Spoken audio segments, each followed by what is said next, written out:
personally, I find it very gratifying, and frankly, I like to be able to call him up and tell him I met this one, I met that one. And you know what people say about my father is that he was all about principle and integrity, and it's telling. You know, this is a relatively recent phenomenon where you have a state government with this level of corruption. We had a great state government for a lot of years. And Mario Cuomo, 12 years, you're going to agree with him, disagree with him, 12 years of principle and integrity. And that's the foundation of everything. Looking back over the last couple of weeks, how do you describe how the campaign overall went, do you think? You know, Ken, we're going to work very hard up until Election Day. There's a lot of work to do, and it is a funny year, and there's a lot of cross currents. But I think our message is really communicating. I think people are paying attention. This is an important election. They get it. You know, we're talking before the congressman, before we went out. They're reflecting on where this country is and where this state is, and I think they're going to make very smart decisions on election day. But are you surprised how negative it was overall? You know, look, as politics is not a business for the faint of heart. I can tell you that. And do I wish it was more about the issues and more substantive? Yes. But it's an angry time, and some people chose to play to the anger. We didn't, and I'm proud of the campaign that we're running. Andrew, do you think that you recommend jail time for Alan Hevesy, and why didn't your public integrity unit get the Aqueduct case first before anything else? On Aqueduct, the way the Inspector General started the investigation, I believe, is he was asked to do the investigation by one of the state officials. The state is already on it. Well, after press reports. All right. Well, there is an ongoing federal investigation, and there has been for some time. I don't know what initiated the federal investigation. That's none of my business.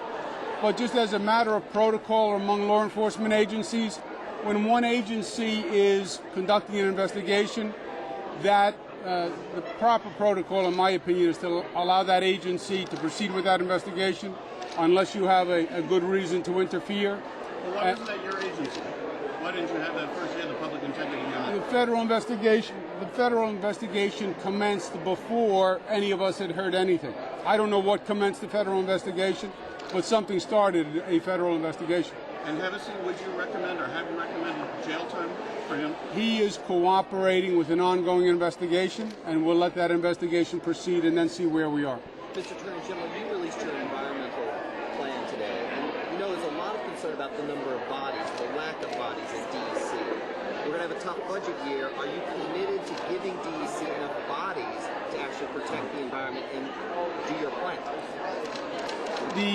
The answer can't be to all of these issues. We need more money and we need more bodies. We don't have more money in this state. And that knee-jerk answer of we need more money, we need more bodies, we're not in a position to do that. We're going to have to change our orientation in this state. And how can we do more with less? And that's what I was saying to the people inside. You know, every family, every business has had to do more with less. Only the government and political response is more money, more people, more money, more people. No, there is no more money and there are no more people. We're going to have to find different ways to provide services. And I don't believe that the state was such a finely tuned instrument that there's no waste, there's no fraud, there's no abuse, there's no inefficiency. As a matter of fact, I know for a fact, as Attorney General, having done the cases we did, there's plenty of waste and there's plenty of fraud in all these agencies and all these systems.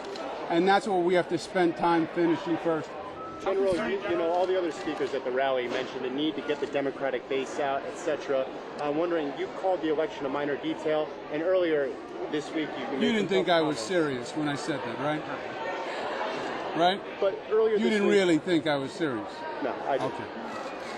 What about labor unions, sir? You made some tough comments about labor unions. A lot of people expecting labor unions to get out. Are they going to get out, and are you going to help them get out for you? We've been doing rallies with unions all across the state. I believe they're fired up. Look, no one more than labor unions understand that we have to get the state's economy running because we need to produce jobs. They get it.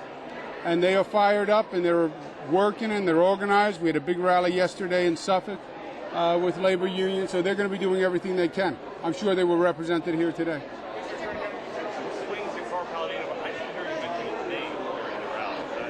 Did you know who I was talking about? All right. Then I effectively communicated. One more, guys. Mr. Cuomo, what is the first thing you're going to do if you win? First thing is, let's do this. I'm a little superstitious. We are going to be working very hard until Election Day to make sure we win. And that's what I want to focus on. And then we'll see what happens after Election night.